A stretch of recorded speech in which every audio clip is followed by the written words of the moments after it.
جیسے ہی آپ نے سونے کی 12 برس کی بیٹی کو دوڑ پڑے اور دونوں ہاتھوں سے اس کو اکٹھا کرنا شروع کر دیا۔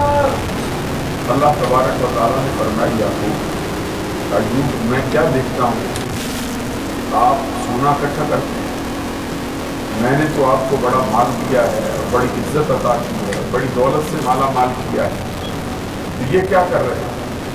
حضرت ایوب علیہ السلام نے عرض کیا رب الجلال مجھے تو نے دولت بڑی دی ہے، مال بھی بہت دیا ہے، اس کا جتنا شکر ادا کروں کم ہے، لیکن میں یہ کہنا چاہتا ہوں کہ مجھے دولت دی ہے لیکن اپنے کرم سے بے نیاز نہیں، میں دولت اکٹھی نہیں کرتا، میں تو تیرا کرم اکٹھا کرتا ہوں۔ یعنی اللہ تبارک و تعالیٰ کا بندہ صحیح وہ ہے جو ہر وقت اللہ کی بارگاہ کا اپنے آپ کو محتاج سمجھتا ہے۔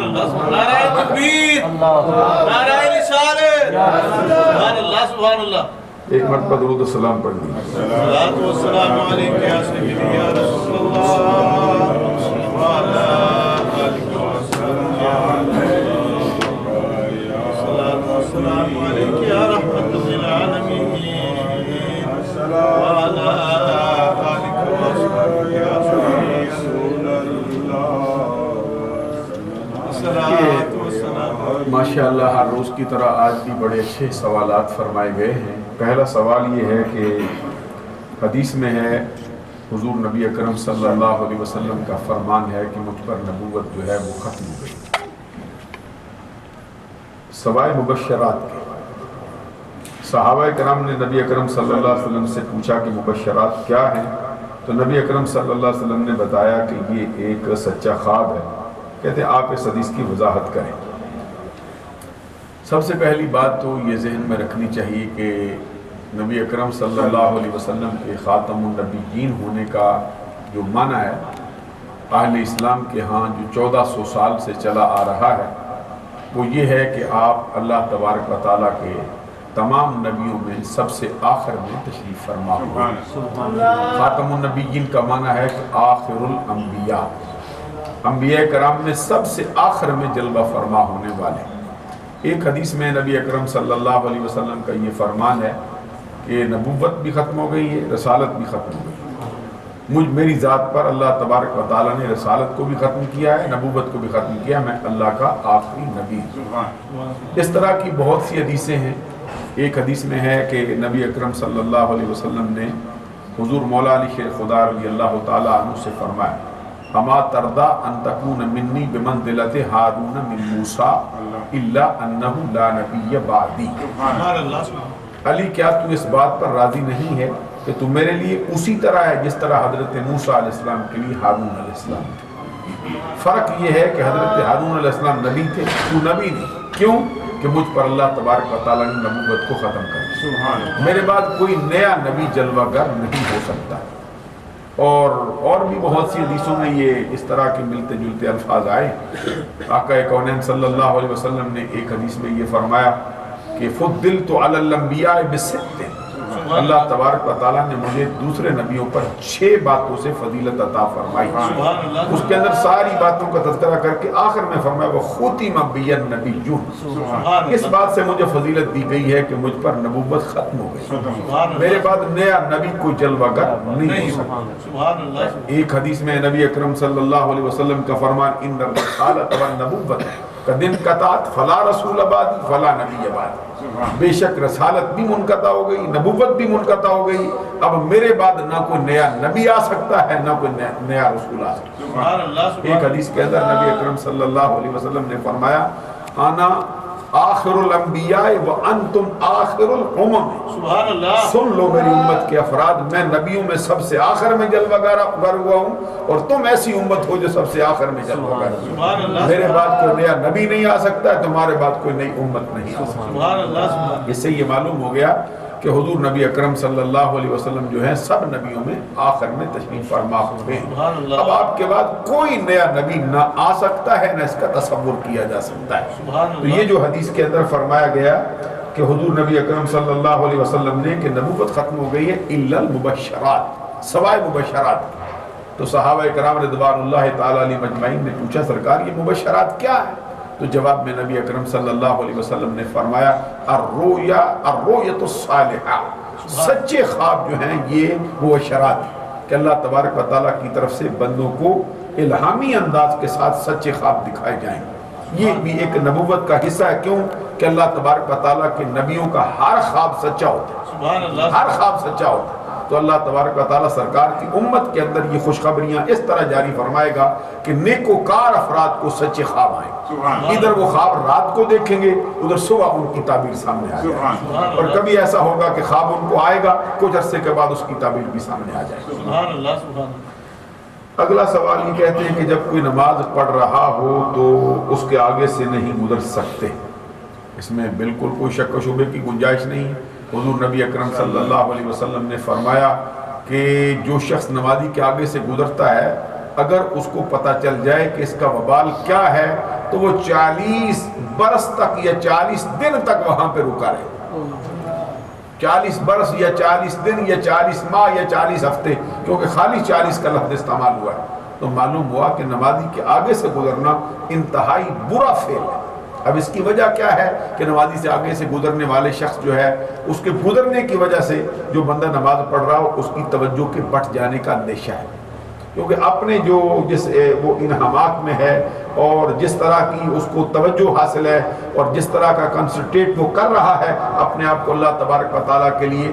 اب جو بندہ سامنے سے گزرتا ہے چونکہ اس کی نمازی کو حکم دیا گیا نماز کے اندر کہ وہ اپنی آنکھیں کھول کے رکھے، سوائے اس شخص کے کہ جس کو نماز آنکھیں بند کرنے میں زیادہ لطف آتا ہو اس کے لیے الگ بات. نمازی کے لیے ضروری ہے کہ وہ اپنی آنکھوں کو کھلا رکھے. جب آنکھیں کھلی ہوں تو پھر بندہ کو آگے سے گزرتا ہے تو اس کی توجہ کے بٹ جانے کا اندیشہ.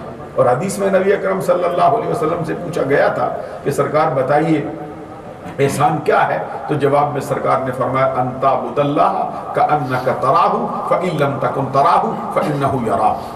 اللہ تبارک و تعالیٰ کی عبادت ایسے کر جیسے تو اس کو دیکھ رہا ہے، جیسے تو اس کو دیکھ رہا ہے. اور اگر تیرے بس میں یہ نہ ہو تو پھر اتنا تو ہو کہ وہ تجھے دیکھ رہا ہے. تو جیسے ہی نمازی کے آگے سے کوئی چیز گزرتی ہے، کوئی بندہ گزرتا ہے، کوئی اور آگے پیچھے چیزیں، تو یہ جو ہے بندے کی توجہ بٹانے کے لیے ایک فعل ہوتا ہے. اس کی وجہ سے اس کو منع کیا گیا. ایک مرتبہ درود و سلام پڑھیں ذرا.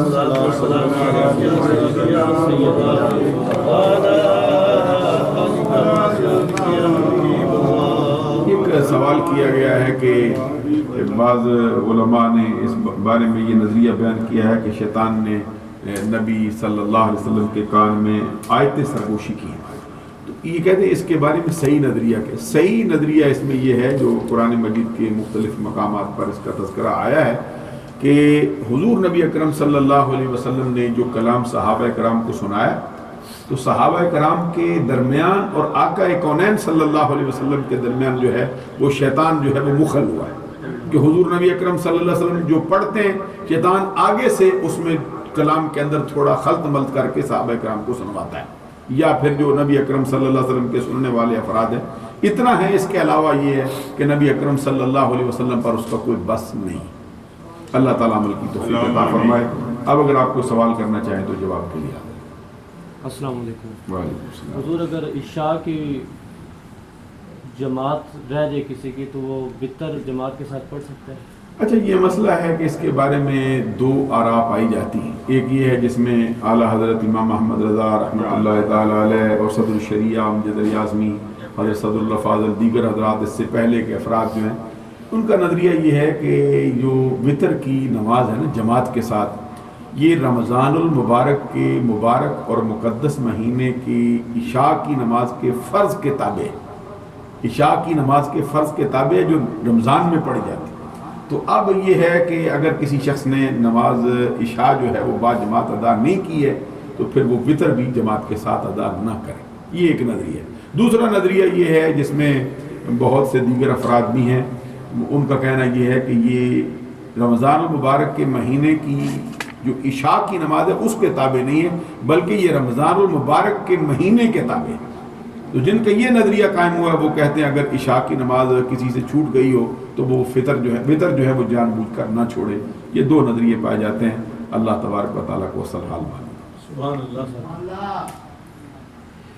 صاحب آپ نے سورہ صافات میں پڑھا کہ والصافات صفا والزاجرات زجرا، لیکن کی طرف نشان ہے؟ یہ جو ہے نا، یہ اس پر علماء کی بہت سی رائے پائی جاتی ہیں. ایک یہ ہے کہ یہ فرشتوں کی طرف اشارہ ہے، ایک یہ ہے کہ یہ مجاہدین کی طرف اشارہ ہے، ایک یہ ہے کہ یہ نمازی جو صف باندھ کے کھڑے ہوتے ہیں ان کی طرف اشارہ ہے. دو تین رائے علماء کی اس کے بارے میں. ماشاءاللہ اس سے یہ معلوم ہوا کہ توجہ ہمارے ساتھیوں کی صف باندھے کھڑے رہتے. فرشتے بھی صف باندھ کے کھڑے ہوتے ہیں، مجاہدین بھی صف باندھ کے کافروں کے مقابلے میں کھڑے ہوتے ہیں، اور نمازی بھی نماز کے اندر آ کے صف باندھ کے اللہ کی اطاعت کے لیے، عبادت کے لیے کھڑے ہوتے ہیں. یہ تینوں قول پائے جاتے ہیں. اور کوئی سوال اور شاید فرما سکتے ہیں. حضور کے اشرا مبشران نبی اکرم صلی اللہ علیہ وسلم نے جنت کی خوشخبری دیتی ہے اس دنیا میں. اس نے کیا ہے حکمت ہے کہ صحابہ اکرام صلی اللہ اہل سنت نے نظریہ ہے کہ سارے جنتی ہیں، سارے اعلیٰ، خاص طور پر اشرا مبشران نے نہ کیے لیں گے. ماشاءاللہ. یہ ابھی جو سوال فرمایا ہے جناب جمال صاحب نے، نشائی صاحب نے، نبی اکرم صلی اللہ علیہ وسلم کے جو تمام صحابہ ہیں ان کے بارے میں حدیث میں فرمایا گیا کہ ان کو دوزخ کی آگ میں چھوڑ. سبحان اللہ. جس شخص نے حضور نبی اکرم صلی اللہ علیہ وسلم کا فرمان ہے کہ حالت ایمان میں مجھے دیکھا ہے اس کو بھی خوشخبری ہو، اور جس نے میرے دیکھنے والے کو دیکھا اس کو بھی خوشخبری. اور ایک حدیث میں نبی اکرم صلی اللہ علیہ وسلم کا فرمان ہے جس نے ایمان کی حالت میں میرے چہرہ زیبا کی زیارت کی ہے اللہ تبارک و تعالیٰ نے اس پر دوزخ کی آگ جو ہے وہ حرام کر دی. دوزخ کی آگ اس کو چھو نہیں سکتی. اور جس نے اس دیکھنے والے کو حالت ایمان میں دیکھا ہے اللہ تبارک و تعالیٰ نے اس پر بھی دوزخ کی آگ کو حرام کر دیا. اس میں کوئی شک نہیں، نبی اکرم صلی اللہ علیہ وسلم کے تمام صحابہ جو ہیں وہ جنتی، کیونکہ قرآن مجید میں اللہ تبارک و تعالیٰ فرماتا ہے وَكُلًّا وَعَدَ اللَّهُ الْحُسْنَى. اللہ تبارک و تعالیٰ نے ہر ایک کے ساتھ، سب کے ساتھ بلائی کا وعدہ فرمایا. تو بلائی کا وعدہ یہ نہیں ہو سکتا کہ اللہ تعالیٰ ان کو دوزخ میں بھیجے. بلائی کا وعدہ یہ ہے کہ اللہ تبارک و تعالیٰ ان کو جنت عطا فرمائے. تو یہ جو حضرات ہیں عشرہ مبشرہ، ان کا جو کیٹیگری ہے ان کا جو مرتبہ ہے اس کی بنیاد پر کہ ان کو قطعی جنتی قرار دے دیا کہ ہر حال میں وہ جنتی. ان کو نبی اکرم صلی اللہ علیہ وسلم نے پھر اپنی زبان اقدس سے جنت کی خوشخبری سنائی اور باری باری سب کے نام لے کے فرمایا ابو بکر فی الجنہ و عمر فی الجنہ و عثمان فی الجنہ و علی فی الجنہ و طلحہ فی الجنہ و زبیر فی الجنہ و سعد فی الجنہ و سعید فی الجنہ و عبد الرحمن بن عوف فی الجنہ و ابو عبیدہ بن الجراح فی الجنہ. یہ 10 جو نبی اکرم صلی اللہ علیہ وسلم کے صحابہ سارے کے سارے قریشی ہیں، سارے کے سارے مکی مہاجر ہیں. ان میں سے کوئی انصار مدینہ کو سرکار نے شامل نہیں فرمایا.